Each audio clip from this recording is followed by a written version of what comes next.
जय जगन्नाथ जय जगन्नाथ। देखंतु ऑर्किड फूल केते सुंदर फुटी तार ये सुंदरतार जपरी मन मोर मुग्ध हो जाऊँगी। मु भी भावुची आपणकर भी जीवन चलापथ यहीपरी सुंदर और आकर्षणीय हो। आ चलतु ये फूलर जो ये ऑर्किड फूल पूरा भरी भरी जाइए गोटे भी अल्प कढ़ अच्छी किंतु ये वर्तमान जिते दूर मोर आशा निहाती ये मसे दि मास यही भाया फूल फुटिकी रहिबो एवं तार सौंदर्य को चारियारे प्रोत्साहित करिवो।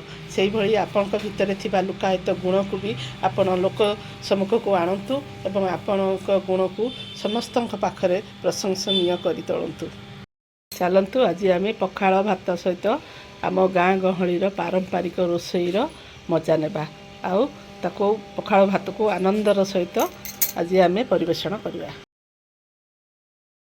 आलू सोरिष पोस्त बाटण दे भजा होची। घरे घरे अति प्रिय पखाल। आज पखाल दिवस तो मु बासी पखाल करछि सेठी टिके दही पकेइछि। आमे नितिदिन जेभली गाँ गहली रे आमे पखाल खाउछु तो आजिकल सहर रे आसीगलानी पखाल किंतु प्रथमे गाँ गहली रे हमर पखाल अति प्रिय थिला। आई पखाल हमर थिला सेते बेले ब्रेकफास्ट लंच डिनर सब किछि एथिरे थिले। एटा आमे उपरओଳି भी पखाल को भी आमे खाउथुलु। तो सेते बेले सखाळर पखाल रे थिला आइटम अलगा दीपर पखाल रे थिला आइटम अलगा पुणी राति पखाल रे भी आइटम अलगा अलगा सब थिला। किंतु वर्तमान कौन करछंती पखाल दिवस रे 365 प्रकार आइटम करके पखाल दिवस मनाउछंती। किंतु एथिरे कोन से पखालर मजा अछि आपण कहंतु।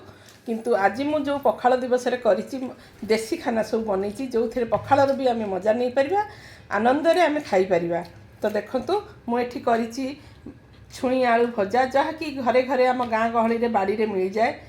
ता सहित देसी टमाटो सेका होती चटणी होती। एठी आंब बड़ी चूरा ता सहित पियाज कंचा लंका आउ एठी आमे बनीचु बैगणी आउ आलू ये सब पकुड़ी बना होती। आ ता सहित माछ अच्छी। एठी आमे बेसी करी छोट माछ नौ आउ छोट माछ बर्तमान मु पाइलिनी बोली से माछ कर देइछि। आउ देखंतु ये पखाल मोर आजिकार परिवेषण आपको जदि भल लगिला आपण मते निश्चय कमेंट रे जानबे। आ ये पखाल आज केवल ओडिशा रे परिचित होइकी रहिनी सारा विश्व रे परिचित हो गलानी एवं एटा हमर गिनीज बुक ऑफ रेकॉर्ड रे भी ना नहीं सारलानी। तार ना निया हेलानी अति प्रिय एवं इम्यूनि पावर बूस्टर पखाल। तो चलतु पखाल दिवस को आम आनंदर सहित पालित करवा। आपण मते निश्चय कमेंट रे जानबे एवं मो चैनल को लाइक शेयर करेंगे। जो मैंने सब्सक्राइब करना मोर अनुरोध निश्चय मो चैनल को सब्सक्राइब करेंगे। Thank you.